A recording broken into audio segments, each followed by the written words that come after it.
하나님의 말씀은 구약성경 이사야 60장 1절로 3절까지 말씀입니다.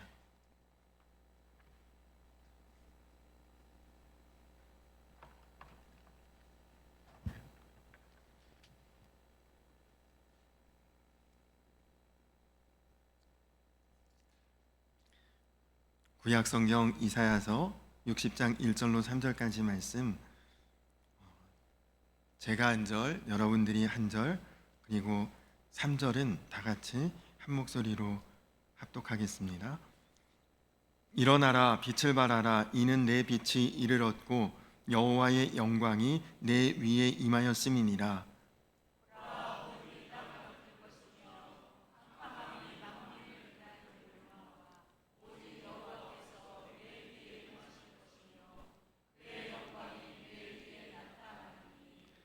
나라들은 내 빛으로, 왕들은 비치는 내 광명으로 나아오리라. 아멘. 할렐루야.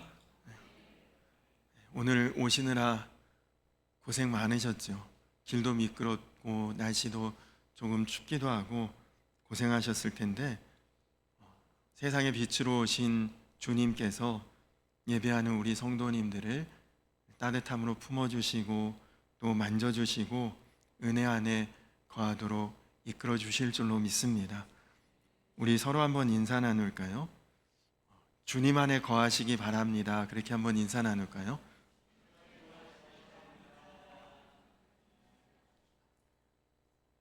한 번 더 인사하겠습니다. 빛 가운데 거하시기 바랍니다. 그렇게 한번 인사할까요?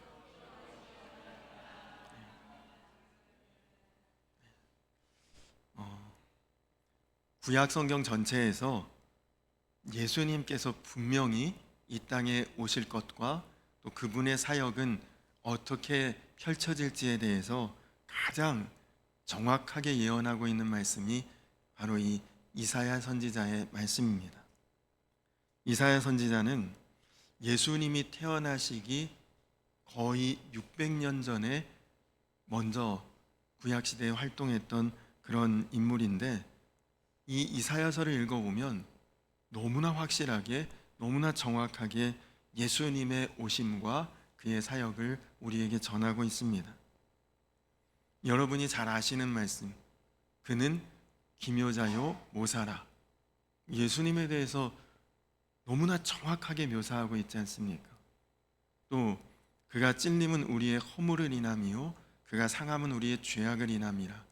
그가 징계를 받음으로 우리가 평화를 누리고 그가 채찍에 맞음으로 우리가 나음을 얻었도다.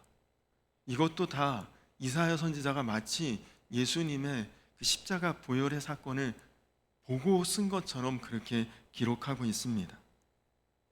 특별히 오늘 우리가 읽은 말씀도 요한복음 1장에 보면 예수님을 참 빛이라 그렇게 소개하고 있는데, 오늘 말씀도 그냥 선포하는 말씀이 아니라 빛 되신 주님의 빛을 받아 우리가 빛을 발하는 삶을 살아야 된다는 그 말씀을 우리에게 전하고 있는 것이죠.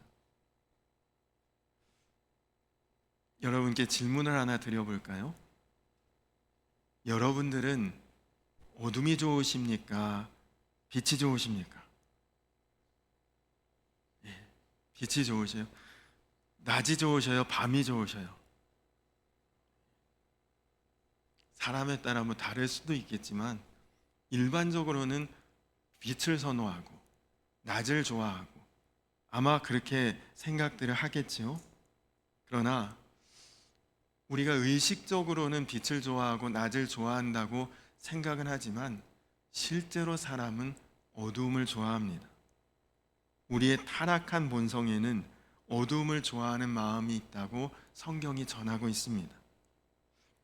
여러분, 그런지 안 그런지 한번 점검해 볼까요? 우리 성도님들은 여러분 마음속에 깊이 감추어둔 그 모든 생각, 여러분의 속마음까지 사람들 앞에 다 공개되고 드러나고 그리고 밝혀지는 것이 좋습니까? 아니면 여러분 마음속에 숨겨둔 것, 공개하고 있지 않는 것 그대로 묻어두고 있는 것이 좋습니까?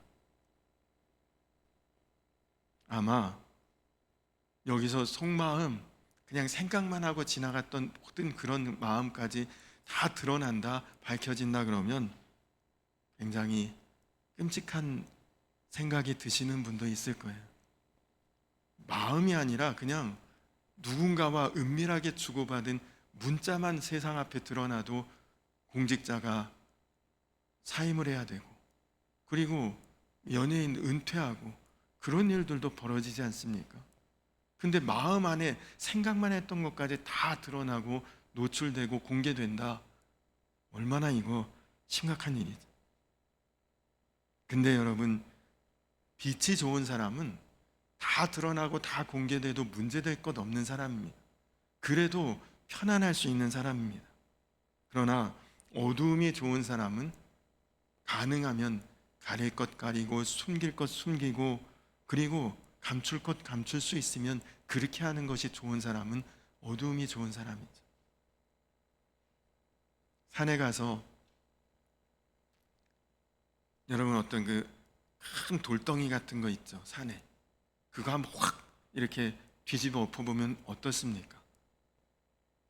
거기 뭐 아주 습하고 어두운 거 좋아하는 진해, 뭐 지렁이, 무슨 벌레들이 그 안에 막 우글거리다가 그 바위를 그 돌덩이로 확 들춰내면 어떻게 반응할까요?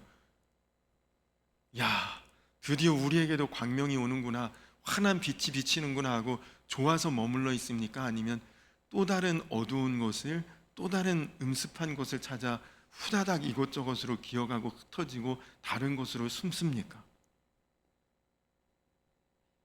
이런 예수님이 빛이시라는 말은 이와 같은 일이 예수님을 만나는 순간 우리에게도 일어나는 일이라는 거죠. 예수님은 하나님과 같으신 분이신데 우리와 같은 모습으로 이 땅에 오셨습니다. 예수님은 하늘 보좌에 계셔야 될 분이 우리 세상으로 와주셨는데 어떻게 오셨느냐? 빛으로 오셨다는 거죠. 빛으로 오셨다는 말씀은 어둠 속에 감추인 것을 다 드러내신다는 뜻입니다. 예수님은 빛이시기 때문에 그 앞에서는 감출 수도 없고 숨길 수도 없고 다 드러나게 된다는 뜻이다. 여러분의 마음속까지, 여러분의 실체가 지금은 다 아주 품위 있고 그리고 아주 교양 있고 이렇게 다 좋은 모습으로 만나지만 여러분 속에 있는 모든 것도 예수님 앞에서는 감출 수가 없다는 거죠. 여러분 과거에 지은 모든 그런 죄악들, 여러분 스스로도 해놓고도 잊어버린 그 모든 일들이 예수님 앞에서는 다 드러나게 된다는 것이죠. 그래서 예수님 당시에 사람들에게 존경받고 추앙받고 그리고 무대받았던 그런 사람들이 있죠. 종교 지도자들, 바리새인들, 경건해 보이고 거룩해 보이고 그리고 품위 있어 보이고 훌륭해 보이는 그 사람들이 예수님을 제일 싫어했던 사람들이에요. 왜냐? 예수님이 탁 오시니까 예수님 앞에서는 자기들이 죄인이라는 게 막 밝혀지고 드러나고 공개가 되는 거거든요.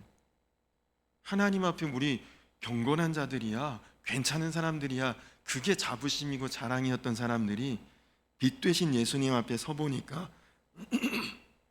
자기가 제일 경멸하던 세리만도 못한 자라는 그런 모습이 다 드러났죠. 세리는 최소한 내가 죄인입니다라는 고백은 있어요. 내가 죄인이라는 것은 알고 있는 사람입니다. 근데 이 사람들, 바리새인들, 종교 지도자들은 자기가 죄인이라는 것조차도 모르고 있으니까 그게 더 큰 죄인이라는 거죠. 그래서 저 빛을 꺼버려야겠구나, 저거 없애버려야겠구나, 더 이상 나 좀 드러나지 않게 해야겠구나. 그래서 그렇게 예수님을 무섭게 배척하다가 십자가에 못 박은 것입니다. 예수님께서 사역을 시작하시면서 첫 번째로 하신 말씀이 무엇인지 아십니까? 예수님의 첫 마디, 회개하라, 천국이 가까웠느니라. 예수님이 첫 번째로 선포하신 말씀이 회개하라입니다. 근데 여러분, 멀쩡하게 문제없이 사는 사람한테 당신 회개해 이러면 어떤 기분일까요? 지금 누가 여러분에게 너 회개해야 돼? 뭐 이런 식으로 나온다. 어떨 것 같으세요? 여러분 기분이 별로 좋지 않죠. 불쾌하겠죠. 황당하겠죠. 거부감 들고. 아니 왜 나한테 그래? 본인은 뭐 괜찮나? 기분 나쁘지 않겠습니까? 근데 그것은 우리가 우리 자신의 실상을 모르고 있다는 것입니다. 우리가 아직도 어두움 속에 있다는 거죠. 예수님은 빛이시라. 예수님 앞에서 다 드러나는데 전에는 모르고 살았어요. 야, 세상에 나쁜 놈도 참 많네. 무서운 사람들도 많네. 얼마 전에 어떤 연예인이 예전에 뭐 소년범이었다. 옛날에 무슨 그런 것이 밝혀져서 본인이 스스로 은퇴하고 연예계를 떠나게 됐는데 아우 좀 가증스럽네. 그거 다 숨기고 그냥 지금까지 아무렇지도 않게 연예계 활동했단 말이야. 막 분노하고 사람들의 반응이 대단했습니다. 근데 여러분, 나는 괜찮은 사람인가요? 나는 과거를, 내 속을 다 그렇게 이렇게 다 공개하고 드러내면 나는 뭐 사람들 앞에 아주 준수하고 훌륭하고 괜찮은 사람이라고 자신할 수 있을까요? 우리는 예수님 앞에 서야 비로소 깨달아지는 것입니다. 나도 형편없었구나. 나도 별 볼 일 없구나. 내가 얼마만한 죄인이구나. 예수님 앞에서는 우리가 다 드러납니다. 자, 그러면 오늘 이사야 선지자가 말하는 빛을 발하는 삶을 우리에게 살라고 하는데 그 빛을 발하는 삶은 도대체 뭐냐? 우리가 쉽게 생각할 때 빛을 발한다? 그건 죄 짓지 않고 거룩하고 온전하고 바르게 산 것이고 그러면 어둡게 산다 그것은 죄 짓고 부정하고 타락하고 산다? 그렇게 생각하기 쉽지만 빛을 발하는 삶이나 또 어두움 가운데 사는 삶은 죄 짓고 안 짓고의 문제가 아닙니다. 어둠 속을 사느냐 빛을 발하며 사느냐의 차이는 죄를 숨기고 사느냐 죄를 고백하고 사느냐의 차이인 것이죠. 이사야 선지자는 여호와가 빛이시라고 그렇게 고백했습니다. 여러분, 햇빛을 쬐려면 야외로 나가야죠. 이런 실내에 있으면 직사광선, 햇빛을 직접 만날 수가 없잖아요. 나가야만, 뭔가 이 외부로 나가야만 빛을 직접 내리쬐이는 빛을 마주할 수 있듯이 여러분, 하나님을 만나려면 하나님의 빛 가운데로 나아가야 하나님을 만나지 않겠습니까? 그런데 그 하나님 앞에 나아가 하나님의 빛을 받으면 내 자신이 환하게 다 드러난다는 거죠. 그러면 내가 죄인이구나, 내가 연약하고 부족하구나 드러날 수밖에 없습니다. 그래서 하나님과 관계가 온전한 사람은, 하나님과의 관계가 친밀한 사람은 회개하고 고백하고 하나님 앞에 나아가는 것이 그것이 당연해요. 근데 하나님 앞에 죄의 고백이 없고 아무 문제가 없다고 생각하는 사람은 아직 영적으로 하나님의 빛 가운데 거하지 못한 어두운 그늘에 지내고 있는 것과 같습니다. 앞에서 말씀드린 것처럼 바리새인과 세리의 기도가 누가복음 18장에 나옵니다. 바리새인은 뭐라고 기도하느냐? 하나님, 나는 다른 사람들의 것을 토색하고 불의하고 간음하는 저자들과 같지 않고 세리와 같지 않고 이렇게 거룩하게 살 수 있으니 감사합니다. 나는 일주일에 2번씩 금식하고 소득의 11조를 정확하게 드리나이다. 바리새인의 기도가 이런 기도예요. 근데 세리는 어떻게 기도합니까?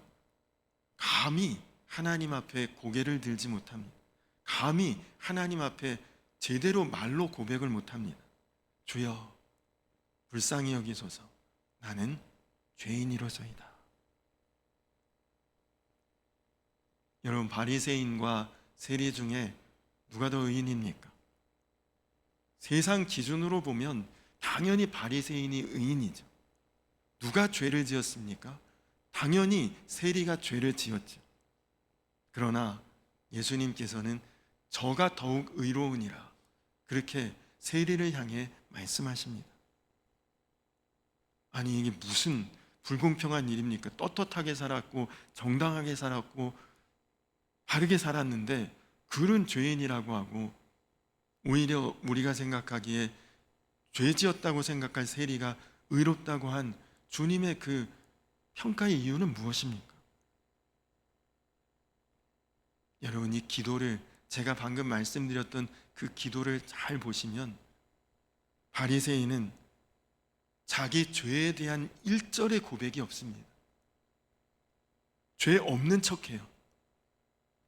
여러분, 이런 사람이 바리새인입니다. 나는 괜찮아, 나는 떳떳해, 나는 당당해, 하나님 앞에 문제 없어. 세리는 죄인인 것밖에는 고백할 것이 없다고 했기 때문에 그가 의롭다라고 주님이 말씀하신 것이죠.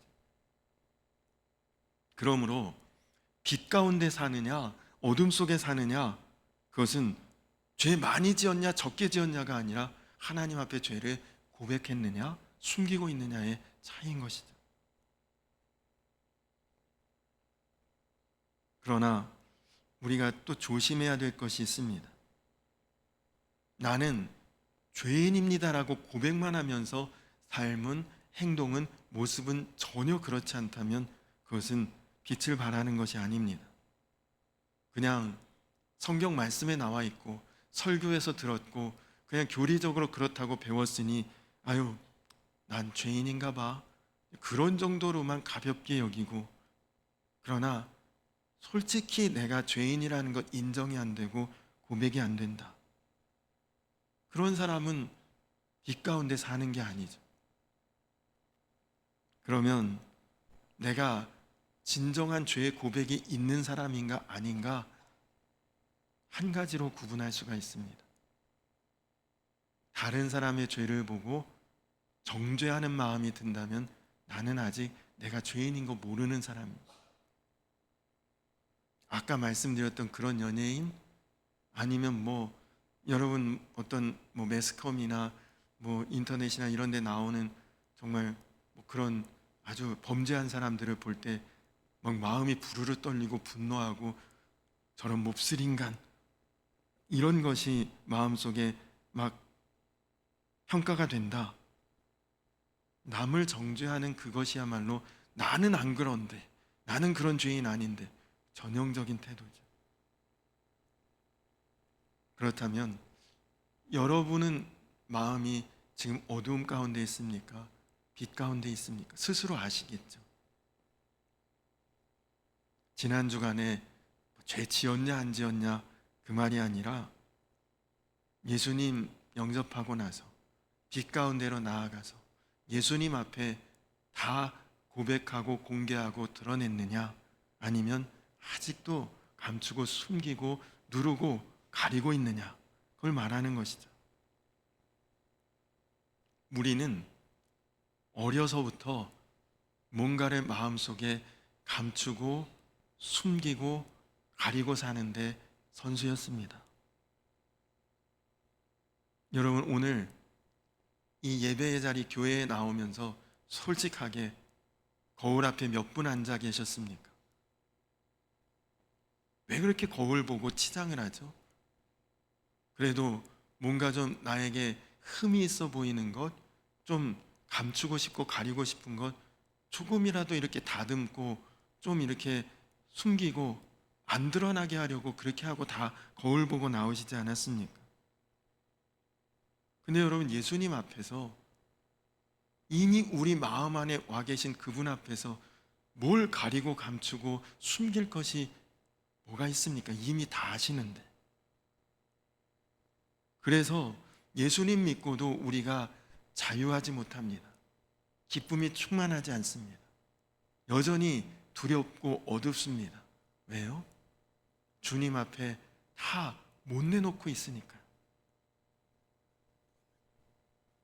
여러분, 하나님과 온전한 관계 맺고 친밀한 삶으로 나아가길 원하신다면 빛 가운데로 나아오시고 빛된 삶을 사시면 됩니다. 주님께서 십자가에서 피 흘려 죽으신 이유가 뭐예요? 우리의 그런 모든 죄를 다 용서하시고 깨끗게 하시기 위해서 그렇게 하신 것 아닙니까? 여러분, 만약에 죄 지은 것이 있다, 고백하십시오. 저에게 안 하셔도 됩니다.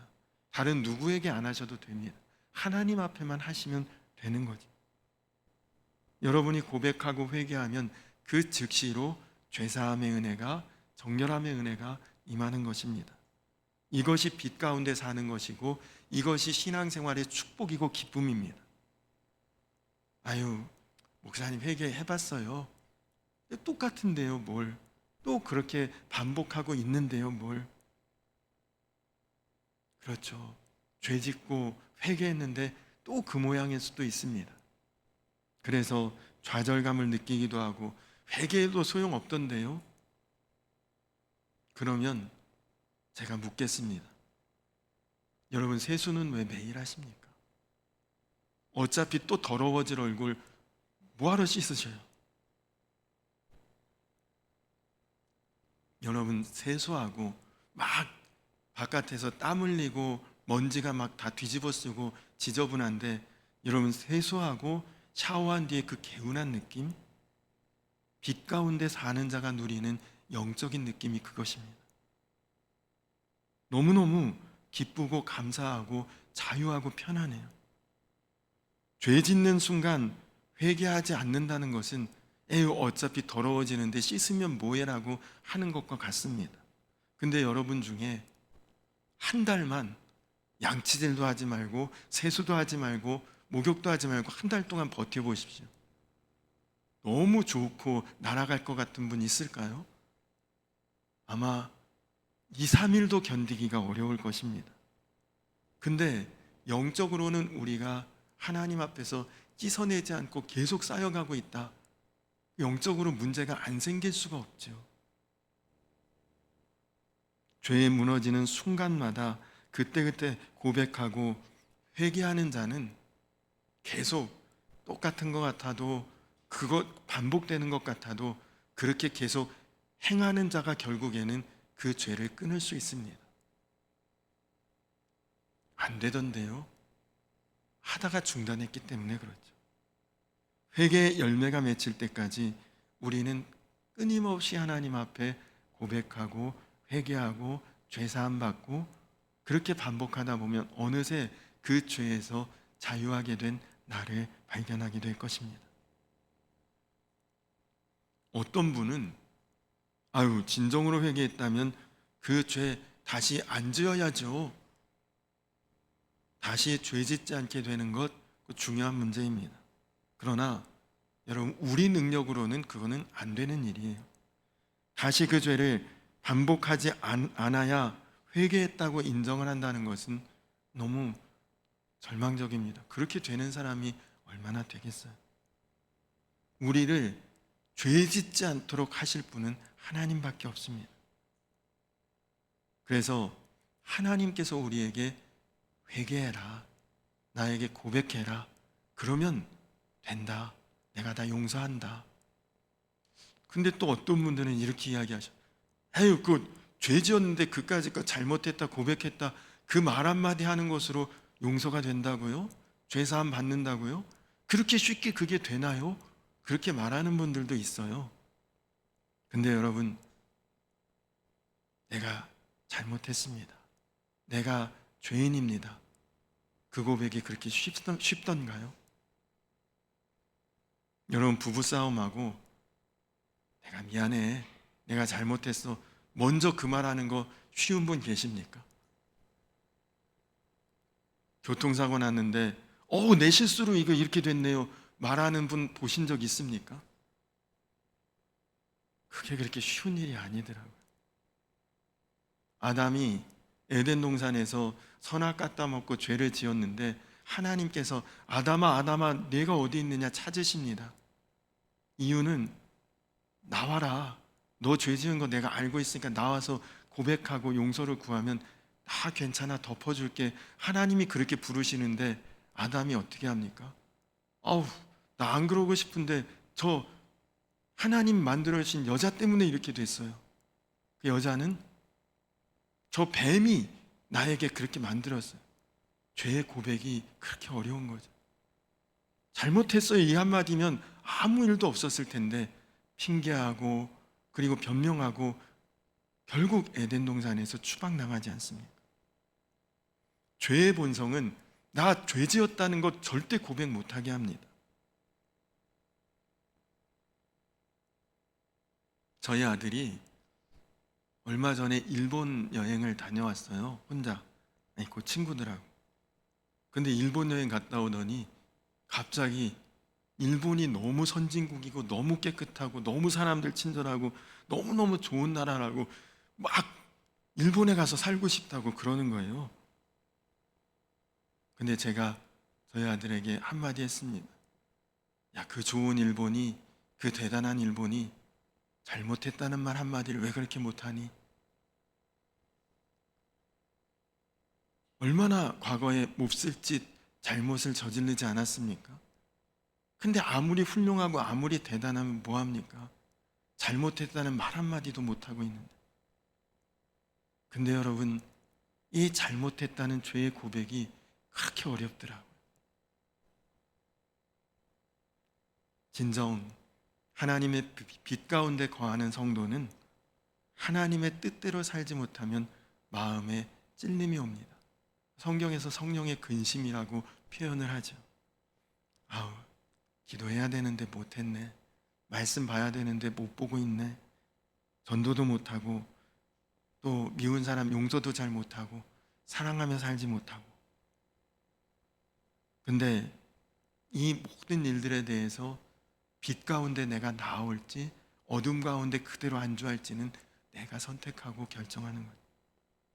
여기서 그가 하나님과 온전한 관계를 맺었는지 그렇지 않은지가 그대로 드러나는 것입니다. 구약 성경에 보면 너무나도 분명한 이것에 대해 확실한 예가 나오는데 사울 왕과 다윗 왕의 이야기입니다. 사울 왕은 그가 하나님 말씀에 불순종했죠. 아말렉 족속과 싸움에서 다 진멸하라고 했는데 왕을 살려오고 거기 육축을 다 살려서 끌고 오다가 결국 사무엘에게 책망을 받습니다. 근데 그때 사울이 어떻게 이야기합니까? 아, 난 다 그거 죽이고 진멸하려고 했는데 하나님께 제사 드리려면 좋은 제물로 드려야 될 것 같아서 이런저런 변명을 했더니 하나님께서 사무엘을 통해 이제는 사울을 내가 떠나겠다라고 선포하시죠. 다윗은 어떻습니까? 그는 부하의 아내와 간음하고 그리고 그 부하를 살인 교사하는, 정말 아마 이 자리에 그런 죄 지은 사람 아무도 없죠. 감히 누가 그런 상상이나 하겠습니까? 무서운 죄를 지었는데, 근데 다윗은 어떻게 했습니까? 그 죄를 지적받을 때 수많은 사람, 이런 자리죠. 이렇게 다 보는 앞에서 내가 바로 그 죄인 맞다고 그대로 무릎 꿇고 고꾸라지고 통곡합니다. 이것이 다른 거죠. 죄의 정도로 보면 다윗이 지은 죄에 비해 사울의 죄는 별것도 아니에요. 그러나 내가 죄를 지었다고 하나님 앞에 고백할 수 있는 사람과 나 그렇지 않다고 계속 핑계대고 변명하는 사람은 그것은 다른 것이죠. 하나님과 온전한 관계를 맺는 사람은 나의 죄와 허물을 숨기고 감추지 않습니다. 그것이 빛 가운데 사는 자입니다. 근데 여러분, 다 공개하고 다 드러내니 얼마나 편한지 몰라요. 얼마나 자유로운지 몰라요. 여전히 숨긴 것 들킬까봐, 감춘 것 드러날까봐 꽁꽁 그것을 위장하고 살려고 하니까 매번 두렵고 그리고 염려하며 사는 것 아닙니까? 세계적인 전도자요, 미국 역사의 최고의 부흥사라고 일컬어지는 무디 목사님은 과거가 초라한 사람입니다. 그의 학력은 초등학교 졸업이 전부예요. 친구들에게도 항상 야, 너 같은 아이가 우리 학교 다니고 있는 게 망신이다. 늘 무디는 어렸을 때 외로웠다고 합니다. 친구가 없었대요. 어디서도 주목받지 못하고, 그리고 교회 가서도 철자를 잘 모르니까 성경도 잘 못 찾죠. 찬양을 불러도 가사를 잘 고백을 못하니까 떠듬떠듬하죠. 사실 교회에서도 그는 왕따였어요. 나중에 은혜를 받고 신학교에 입학해서 목회자가 되려고 신학교에 입학을 위해 시험을 봤는데 거절당했습니다. 이유는 교육적으로 너무 미흡하다. 당신은 신학교 올 것이 아니라 더 아주 제대로 된 기초교육부터 받고 와야 신학교육을 받을 수 있다고 거절당했어요. 근데 무디 목사님은 한 번도 열등감이나 좌절감을 가진 적이 없습니다. 그는 빛 되신 예수님 안에 거하는 자였기 때문입니다. 한 번은 무디 목사님이 어느 지역에 부흥회를 하러 가는데 그 지역의 한 신문사에서 무디 목사님에 대해 이렇게 글을 썼대요. 원숭이를 닮은 외모에 말은 더듬거리면서 학력은 초라하고 별 볼 일 없는 자가 우리 지역에 부흥회를 하러 온다. 뭐 이런 내용의 신문 기사가 났습니다. 그게 신문 기사에 날 일인지도 모르겠지만 하여간 이제 과거에 미국 사회가 기독교 사회니까 그랬겠죠. 근데 어떤 그 부흥회를 주관하는 교회의 목사님이 그 신문을 무디에게 가져와서 목사님, 이 신문 보셨습니까? 목사님의 외모를 이렇게 평가하고 목사님의 실력을 이렇게 아주 나쁘게 써낸 이 신문사, 이거 어떻게 좀 해야 되지 않습니까? 하고 분노하는데 무디 목사님이 이렇게 이야기했다. 내용을 읽어보니 제 안에 감추어진 것을 일부밖에는 못 썼네요. 다 드러내서 썼더라면 이것도 모자랍니다. 이만큼만 밝혀진 것도 감사한 일이죠. 누가 자신에 대해서 흉을 보면 변명하지 않고 당당하게 인정했다고 합니다. 내 실상은 그것보다 못한데 이거 이렇게 평가해 주는구나. 전혀 문제가 되지 않았다고 합니다. 그 모습이 예수님의 빛을 발하며 정말 미국 사회에 놀라운 영적 부흥을 일으킨 위대한 전도자가 된 거죠. 여러분, 오늘 우리에게 주시는 이사야 선지자의 메시지입니다. 이제 곧 성탄절인데 예수님 우리 가운데 빛으로 오셨습니다. 빛으로 오셨다는 것은 우리 인생을 어둠에서 빛으로 바꾸시겠다, 완전히 고쳐놓으시겠다, 완전히 새롭게 하시겠다는 예수님의 의지가 있는 것이죠. 여러분, 지금 아직도 어둠 속에 계신 것이 편하십니까? 오늘 빛 되신 주님 앞에 여러분을 내어놓으시기 바랍니다. 그리고 그 빛을 받아서 빛을 발하는 사명자로 살아가시기 바랍니다. 여러분, 더 이상 예수 그리스도의 빛 앞에서 도망하는 자 되지 마시고, 얼마나 답답하겠습니까? 얼마나 두렵겠습니까? 주님의 빛 앞에 여러분의 모든 존재를 내어놓으시면 주님이 깨끗하게 닦아주시고 새롭게 하시고 온전케 하실 줄로 믿습니다. 아유, 그냥 이게 편하다, 이게 좋다, 그 상태에 머물러 있으면 큰일 납니다.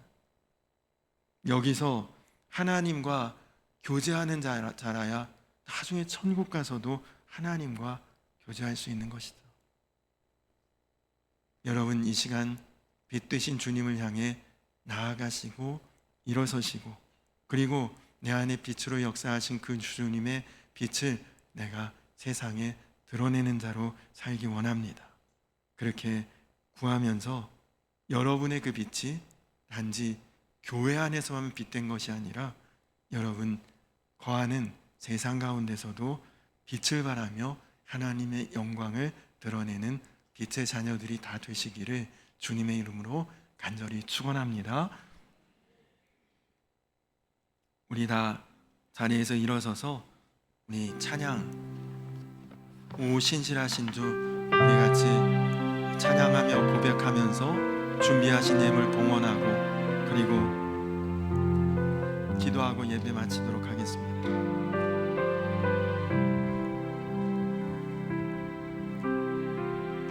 하나님 한 번도 나를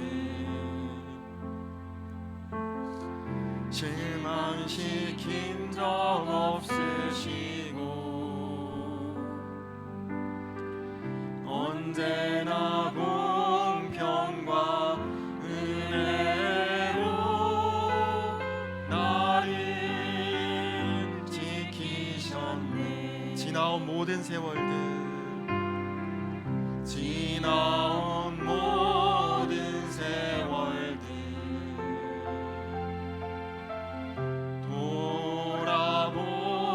돌아보아도 그 어느 것 하나 주의 손길 안 미친 것 전혀 없네. 오 신실하신 주 신실하신 주, 오 신실하신 주, 내 너를 떠나지도 않으리라. 내 너를 버리지도 않으리라. 약속하셨던 주님 그 약속을 지키사 이후로도 영원토록 나를 지키시리라 확신하네. 오 신실하신 주 오 신실하신 주 오 신실하신 주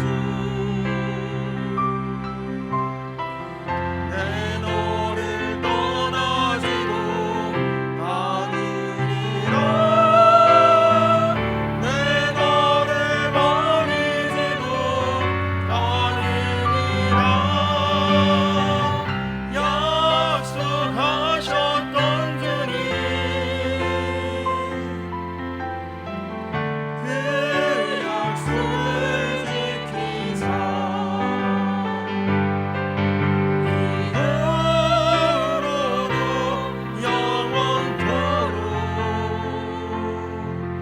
나를 지키시리라 확신하네.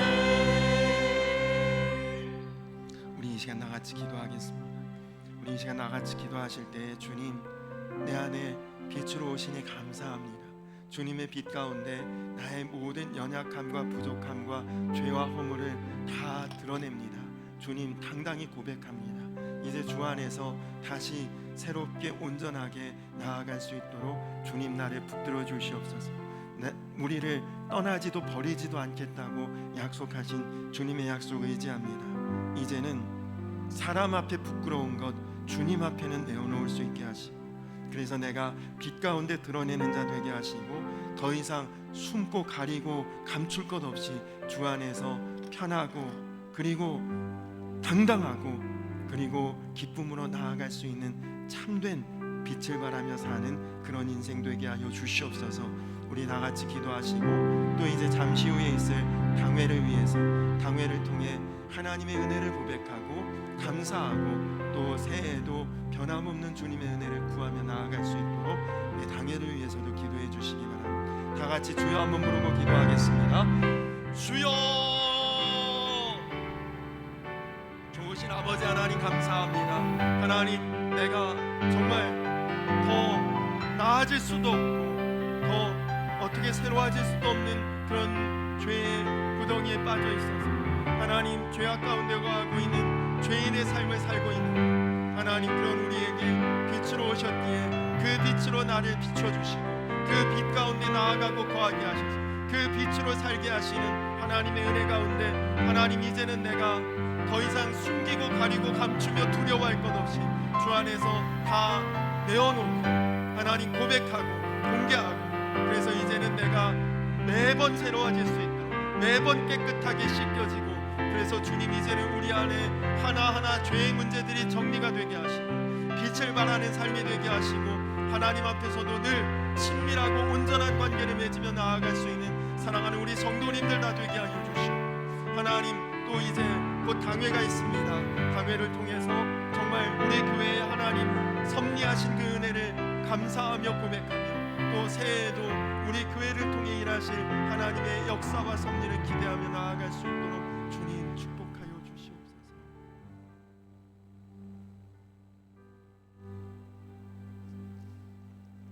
일어나라, 빛을 발하라. 이는 내 빛이 이를 얻고 여호와의 영광이 내 위에 임하였음이니라. 살아계신 아버지 하나님, 우리에게 빛으로 오신 주님의 역사가 온전히 일어나기를 원합니다. 더 이상 어둠 속에 묶여 살고 싶지 않습니다.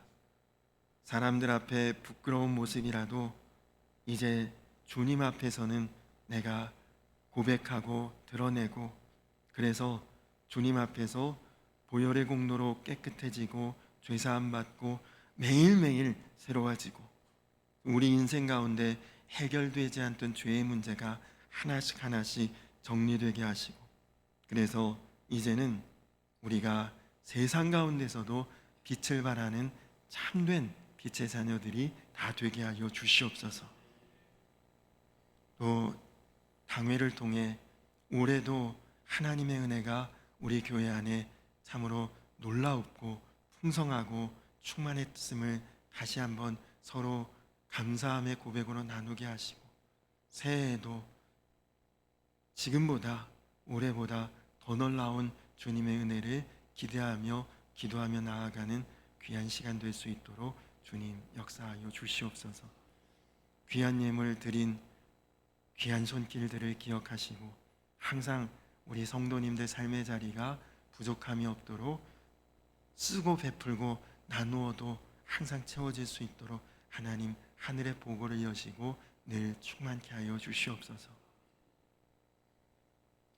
이제는 우리를 죄에서 구원하신 우리 구주 예수 그리스도의 크신 은혜와 아버지 되신 하나님의 놀라우신 사랑과 하나 되게 하시는 성령의 교통하심이 이제 빛을 발하는 빛된 자녀로 나아가기를 결단하는 모든 주의 자녀들 위해 이제로부터 영원토록 함께 하여 주시기를 간절히 축원하옵나이다. 아멘.